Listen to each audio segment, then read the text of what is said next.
Good morning to the class of Southern hybridization. Southern hybridization is basically a procedure for the identifying specific sequence of DNA where the DNA fragments are first separated on a gel, then transferred directly to a nitrocellulose membrane, and hybridization may be carried out using a radioactive probe. The technique was first developed by E.M. Southern.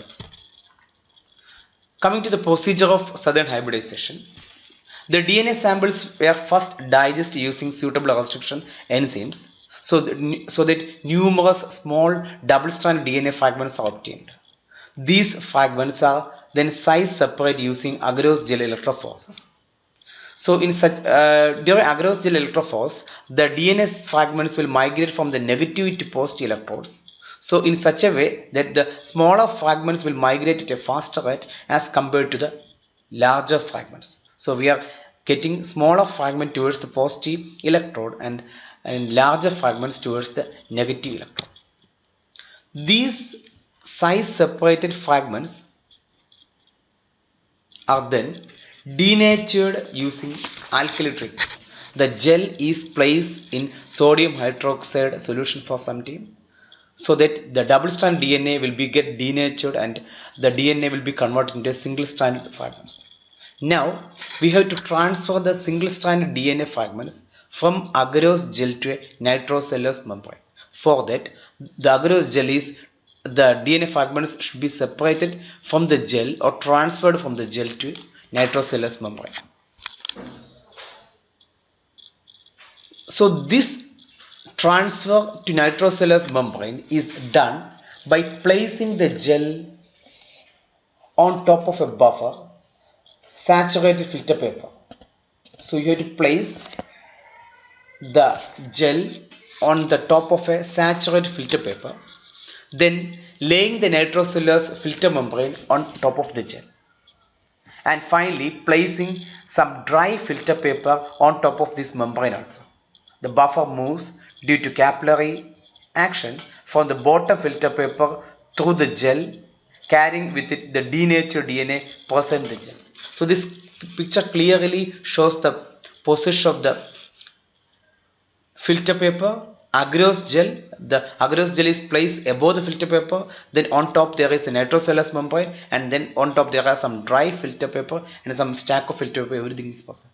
Due to the capillary reaction, the buffer moves from the direction of saturated filter paper to agarose gel to nitrocellulose membrane. During this course, the course of movement of buffer, the DNA fragments will move from agarose gel to nitrocellulose membrane, and the nitrocellulose membrane in fact having high affinity towards the single strand DNA.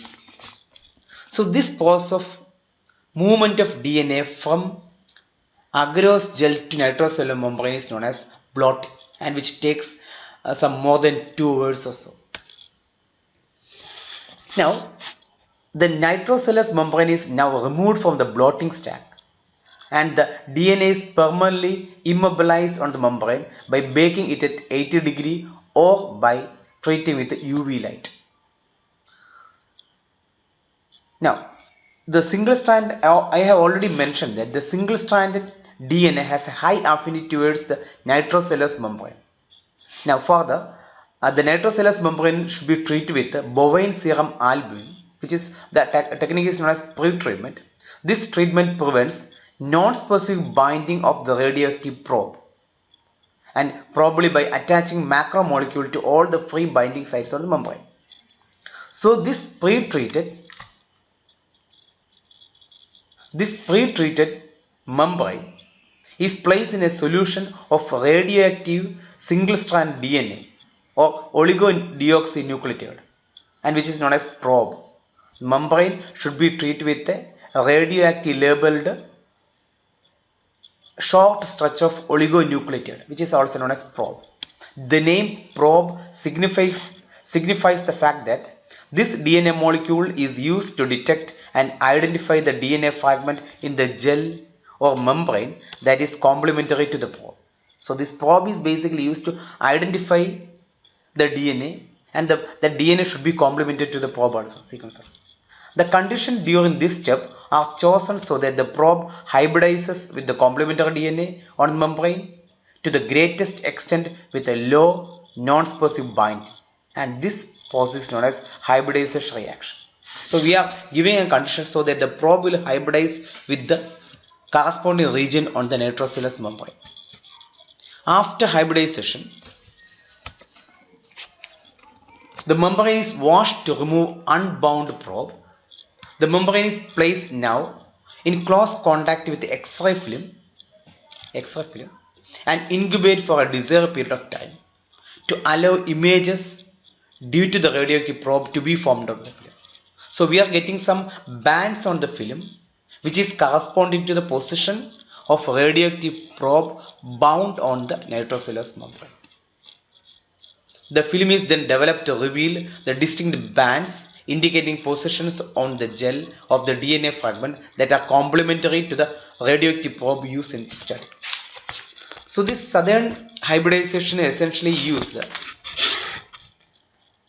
technique is used for DNA fingerprinting, preparation of RFLP map, detection and identification of genes in transgenic plants or animals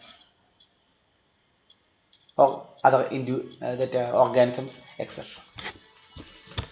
Hope you have enjoyed the class on southern hybridization. We'll catch you in the classroom for further discussion. Thank you.